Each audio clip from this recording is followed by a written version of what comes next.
Hello everybody and welcome back to the channel. Today I'm really excited to be able to give you my review of the McFarlane Toys Batman the Animated Series Alfred Pennyworth figure. Now this was a single card release exclusive to Target stores in the US, which makes it a little bit more tricky for us in the UK to get hold of, but I was lucky enough to secure one and get one imported. And it's extra exciting to me because whilst these figures, as we know, are essentially re-releases of the DC Direct or the DC Collectibles Batman the Animated Series figures, this particular figure was only ever released as an exclusive to the Batcave set, which was actually quite tricky to get hold of. I never managed to secure one, and so I always had a gaping hole in my Batman the Animated Series collection, and I'm really pleased to finally fill that gap here with this special single card release. This is really exciting stuff and I can't wait to dive in. So let's start off by taking a look at the packaging. By now you've probably seen the other figures in the first wave of this series from McFarlane Toys, so you'll be quite familiar with this packaging. I have to say I'm a big fan of it. I think it massively improves upon the DC Collectibles line, which is quite bare bones actually. This is great. It has this fantastic window display where we can see the action figure and all its various accessories.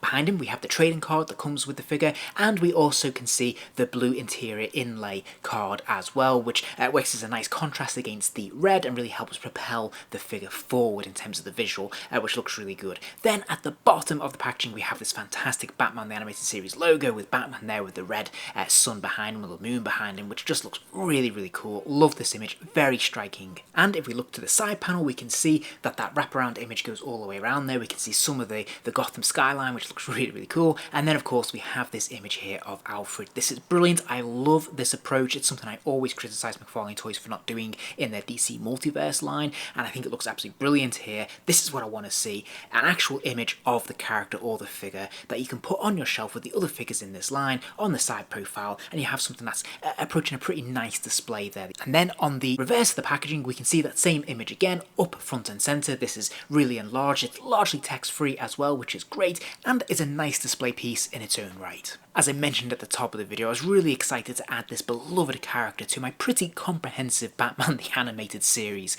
collection of figures. That being said, on first impression I have to say there is something slightly underwhelming and a little bit bland about the figure because it is largely just two tones, black and white. Now one of the things that McFarlane Toys has been doing to add to these figures, as I suppose a resale incentive, is adding a little bit more colour, adding a little bit of that cell shading to their figures. This gives something a little bit new and a little bit different to what was released previously. We're not actually seeing that here with Alfred. In fact, there's really no shading whatsoever or any washes running over this figure, which is slightly disappointing.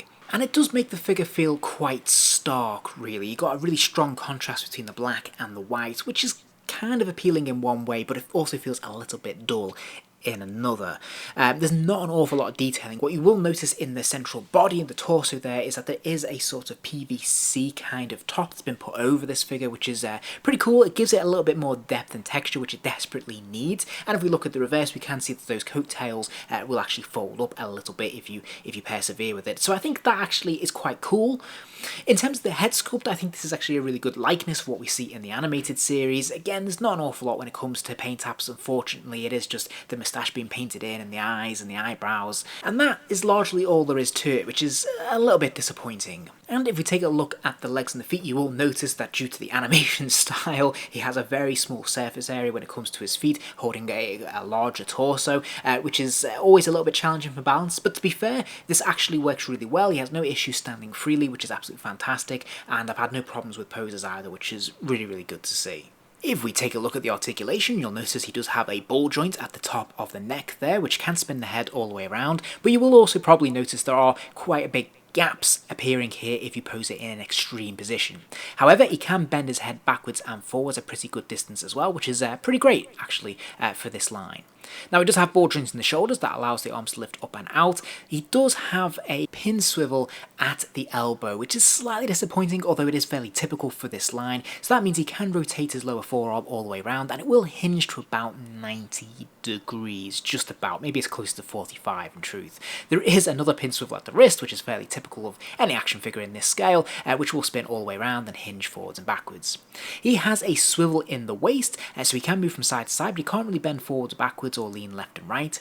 He's got hinges at the hips, so his legs will kick out to the side, they'll kick forwards, backwards, and there is a single joint at the knee allowing the lower leg to bend to about 90 degrees, with a final swivel at the ankle there allowing that foot to rotate 360 degrees. Accessories wise, I'm really pleased to tell you that they have imported all of the accessories that came with the Batcave version of the figure in the original release. So he comes with an additional 2 pairs of hands, open palms and gripping hands, and he comes with a dining set including a cup and saucer, a bowl, a kettle, a serving tray, and his feather duster. These are actually really cool accessories that are world building pieces that just kind of flesh out the world of the Batman the Animated Series, which I think is actually really cool, and it is obviously so crucial for this character. He has no problems holding any of these accessories. As you can see, he can grip the kettle there. It doesn't look quite natural, but nevertheless it can be done, which looks pretty cool. It does look like he's in a sort of a pouring pose. All of the accessories are loose, and you do have to balance them quite carefully. This can be a bit of an art form, getting this right, because it does rely purely on balance as opposed to grip and any sculpted elements there, so you've just got to make sure that gravity is in your favour and that these things don't fall over, because they have a tendency to do so because they're quite small. So you might need to have a lot of patience and a lot of perseverance when it comes to posing this the way you want it to, and I would expect these elements to fall off from time to time, so be careful when you're arranging it, but nevertheless he can do it and it does look pretty cool. His grip on the feather duster isn't really tight, again it does just kind of fit loosely into his one grip, but hey, it works absolutely fine if we persevere and work with gravity in this scenario.